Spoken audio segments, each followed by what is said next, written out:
Hey everyone, thank you so much for joining our first webinar of the new year and on a leap day nonetheless. This webinar is about MIPS reporting hacks. I'm Katie Buckholtz and I'm with clinicalqualityexperts.com, and we'll get everything started for the webinar here. All right, so oh, it's a really big picture of my head. Okay, so this is just about me. I've got background in clinic and also in advising physicians on how to maximize their payment adjustments, payment incentives, and just, yes, my very big head. So we're going to get into the more important stuff here. All right, so before we begin, this publication, as you see, is just a general summary that explains certain aspects of the quality payment program. It's not a legal document, nor is it considered to be the full representation of the MIPS program. The official Medicare program provisions are contained in the relevant laws, regulations, and rulings, and relevant links have been provided within the presentation and should be referenced as needed by the user. All right, and as far as this webinar in particular, this presentation is being recorded and it'll be made available for viewing afterwards. So that way, if you're on your lunch break or you have somebody come into the clinic and you have to go address something, we'll have it available for you afterwards. The recording will also be available on our website, clinicalqualityexperts.com/webinars. For any questions and answers, please submit any questions in the meeting control panel, and I'll be able to get the questions answered via follow-up email afterwards. Okay, so now on to the fun stuff here. Our agenda for today, the MIPS reporting process. So we're going to liken the MIPS reporting process to a journey. And as you know, when you take some road trips, there's some hacks to help you along the way. And we'll be going through some of those that you'll find beneficial for both 2023 reporting, which is the time period that we're currently in for MIPS, and also for the 2024 performance year, which is also the time period that we're currently in for MIPS. So we're going to divide out our hacks here into different stages. So the planning stage, the performance year stage, and then the reporting stage. So we'll go ahead and start jumping in here. So we're here to talk about MIPS reporting hacks, or tips to keep in mind during the MIPS reporting process. And the MIPS reporting process is exactly that. It's a process. So in any process, you enter and exit several stages, but there's a definite start and end to the process. So to illustrate the MIPS reporting process today, we're going to use the illustration of taking a road trip. I've organized the layout of the webinar to discuss the tricks and hacks that you can use at various stages of your MIPS reporting road trip. And then that way you'll have a time frame reference for when you apply a certain reporting hack.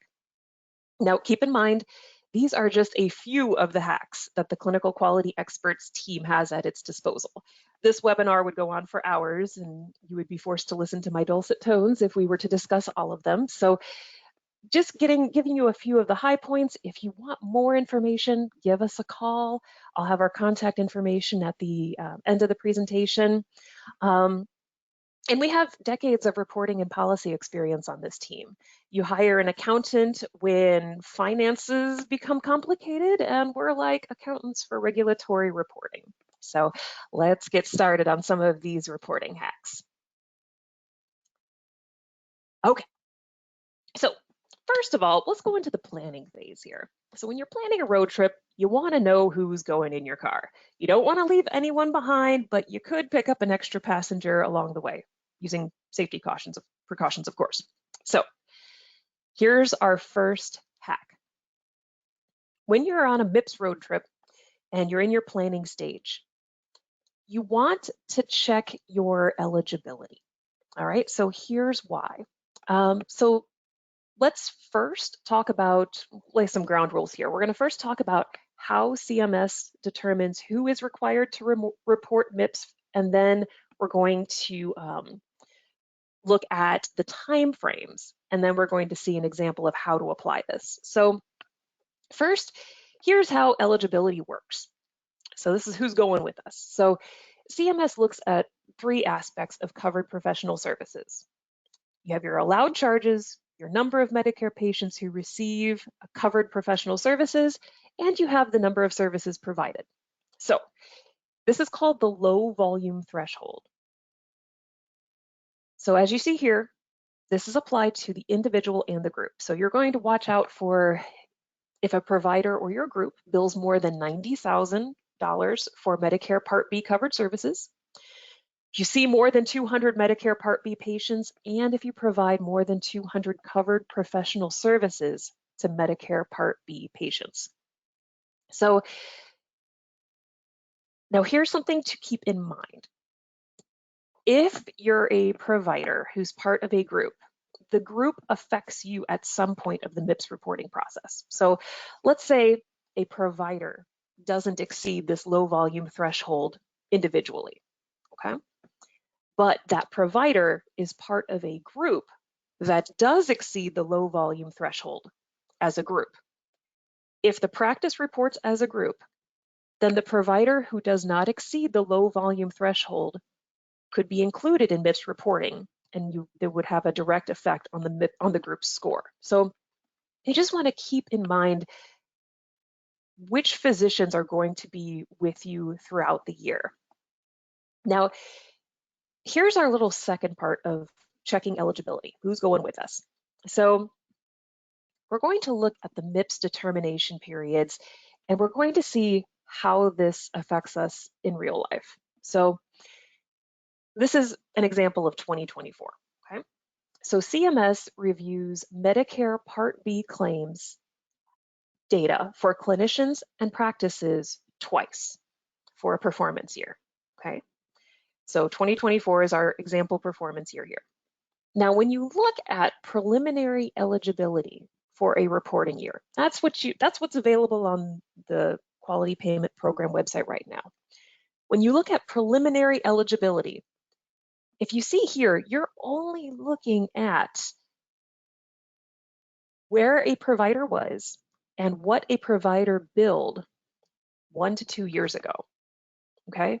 So determination period 1 for MIPS performance year 2024, I apologize, I have the wrong numbers there, is October 1st, 2022 through September 30th, 2023, okay?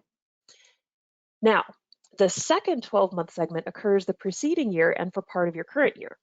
And then those 2 months are reconciled at the end of the performance year. So here's an example. You have a provider who joins a group during 2024. That provider will not appear as part of that group until the end of 2024 on the Quality Payment Program website. All right. Now, if you have a provider who does do that and who joins a group during 2024, their eligibility will be based for your clinic will be based solely on segment 2 data during that segment 2 period. So that means when you're in the planning stage and you check your preliminary eligibility, remember that it's not your final eligibility. That doesn't get posted until November or December of the performance year. So you're basically making an educated prediction and maintaining reporting flexibility until the last 2 months of the year, okay? So here's an example of how you can make an educated prediction. All right, so let's say here a new provider joins a group in 2024. What you want to ask yourself is, based on the new provider's start date, will the provider exceed the low volume threshold before the end of the second determination period? Okay, so if the provider joins in January 1st, it's likely. Provider joins on September 29th, unlikely. October 1st, nope. So here's a MIPS hack. Include all possible providers in your reporting plan. You can always remove them when it comes time to report and final eligibility is announced. Okay, so might lead you to your next question. How do you check eligibility? So there's 2 ways. One doesn't require a Quality Payment Program login and the other one does. I recommend creating a quality payment program login for your clinic if you haven't already, because there's a wealth of knowledge about specific providers or groups that you're affiliated with. It does require a login, but it's just so much more comprehensive than just looking up the NPI on the public site. So it's also less tedious than entering all of the possible NPIs in your clinic one at a time. So let's do another little hack here. Make a note in your calendar to check your preliminary eligibility for a reporting year in January and a final eligibility in November or December of that year, because that's going to help you determine who needs to report with you, and that way you and CMS are on the same page.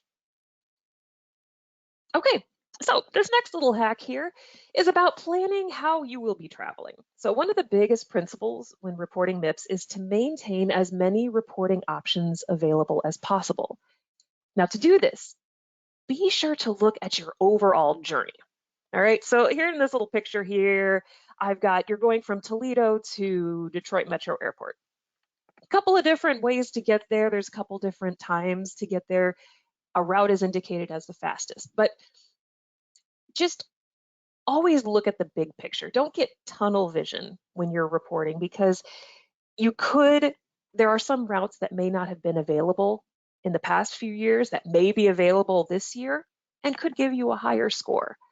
So like a possible route example, what registry do you want to use for this year?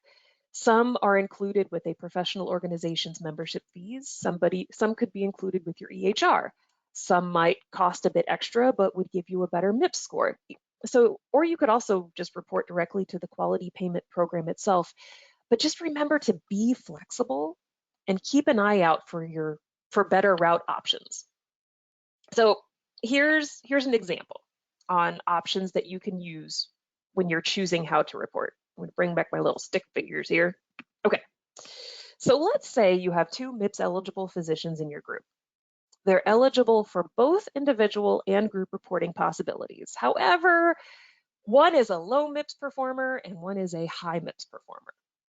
So one route that you could choose to take is to report both of those physicians as a group, because the high performer will bring up the low performer's score, and then also report the high performer as an individual, because the CMS will award the high performer with the higher of the 2 scores. Yay, it's a win-win situation. Okay, so we're going to go back to kind of just keeping the map illustration in mind here. You don't just close out your map application after you looked at it when you're planning your drive. You continue to use your map application. Otherwise, what initially was your best route to your destination could suddenly change with road or traffic conditions. So when you're planning, keep looking back at the Quality Payment Program website and resource library. Okay, so that's part of our next MIPS hack here. Remember that the rules can, and they do, change and are updated throughout the year. So if you're referencing anything from the Quality Payment Program, measures, benchmarks, exclusions, hardships, always download the latest files. You don't get an announcement or an email notifying you of the changes. So in this lower right picture, you see there's a created date for this one article, and then there's an updated date for the article below it. You don't get updates via email or anything to notify you that those changes have been made. So never assume that you have the latest information already downloaded or saved. Otherwise, you could be just driving happily towards a reporting road closure and not realize it until it's too late. So the overriding principle of this section is basically be flexible and keep as many reporting route options open to you as possible. All right, so now we're on our trip here, and what we also want to remember is we're going to talk about practice size changes. So know your alternate routes, be flexible, and remember the number 16. And here's why. Because 16 or more providers qualifies as a large group, and 15 or fewer providers qualifies as a small group. And whether you're a large group or a small group will have an effect on your reporting categories. For example, when you're reporting quality, the quality category, small groups get an extra 6 bonus points added into their quality score. For promoting interoperability, there is an optional automatic hardship that is available to small groups that's not available to large groups. For improvement activities, you don't have to perform as many activities as a large group would. So remember the number 16, and here's another important reason why. When you begin to get around the 14 to 15 provider mark in your group, just go ahead and work on reporting as if you are a large group. So increase your number of improvement activities. Don't rely on an automatic promoting interoperability hardship. Don't rely on the 6 bonus points in the quality category, because that way you're prepared if your provider count goes over 16 and you won't be caught off guard. So just remember the number 16. That's very important. Okay. So let's talk about the quality category. This is one that's a lot of folks will use a registry for. And one of the features that CMS introduced back in the 2022 performance year is a new policy to incentivize the use of measures that are new to the program. So newly added measures and retiring measures affect your point possibilities. Now here's an example for 2023 reporting, this one specifically. So this is QPP 487, which is screening for social drivers of health. All right. So the rule from CMS is that starting with the 2022 performance year, new measures will be subject to a 7-point scoring floor in the measure's first year and a 5-point scoring floor in the measure's second year, as long as data completeness and case minimum requirements are met. So for 2023, if you meet data completeness and case minimum requirements, you can score a 0% on the measure, and you can still earn 7 points for it. Now, you have to remember that will not look great on your physician care compare report if your patients dig that deeply into that website. So it's a little bit of you have to weigh your options here, but it is a scoring flexibility that is available if you're running on points, a low number of points in the quality category. So you just have to see which one is worth more to you, but also remember that these options are available. Okay. We're going to talk about the promoting interoperability category here for a second. And remember, our overriding principle is you want to keep as many routes open as possible. So one thing here is try running different reporting periods for promoting interoperability. Though different reporting periods can give you different results. Like let's say you have new staff on at the beginning of the year and you get some of the issues worked out with training, and your numbers could be better towards the end of the year. Use a reporting period that would include the better numbers. So for 2023, you need to use a 90-day period. And then for 2024, it's 180 days. So that's an increase from last year, but it still gives you a little bit of flexibility in choosing your reporting timelines. Additionally, another tip that you can use is watch your exclusion opportunities within the category. So for both 2023 and 2024, if you have 100 or fewer patients in the denominator for sending health information or receiving and reconciling health information, those are your direct messaging measures, you have the availability to exclude from those measures.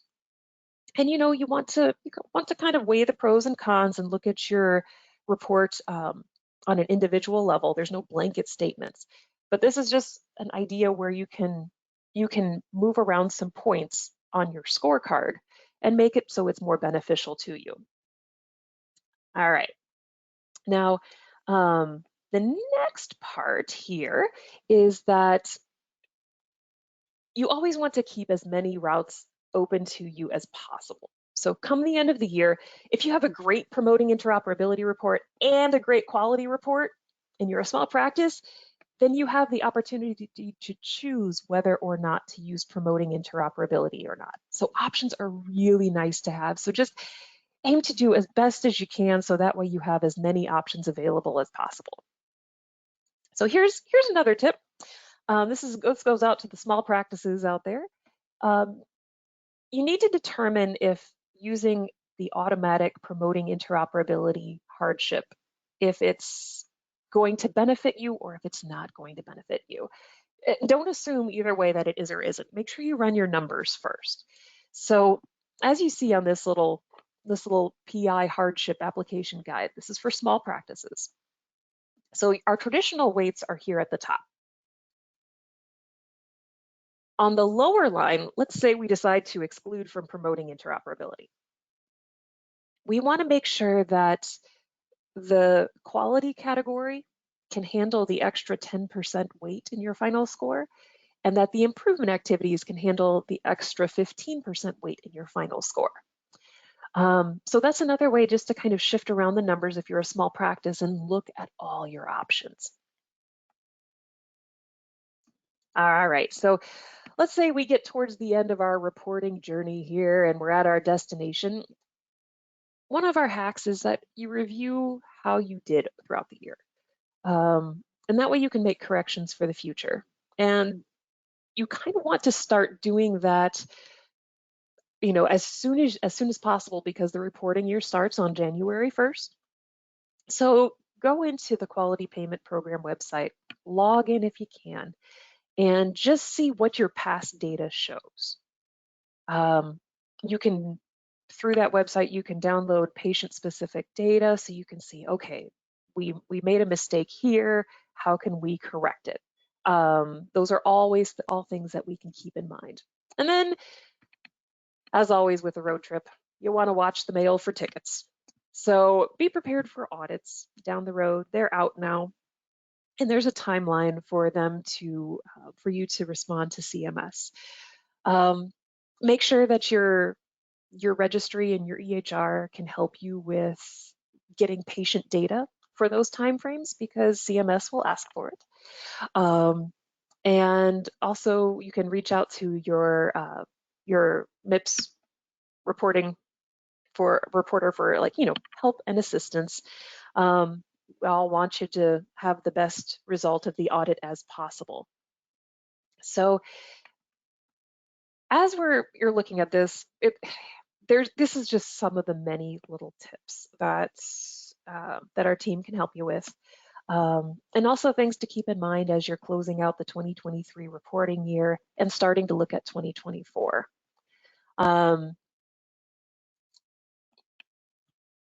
I usually put this little slide in the webinars, but it's very true. As regulatory reporting gets more and more complex, you know, if you need someone to help you with it, just get a fresh set of eyes on it. Reach out to us. We're here, and we do free consultations. We have multiple service options, and we have multiple focus areas.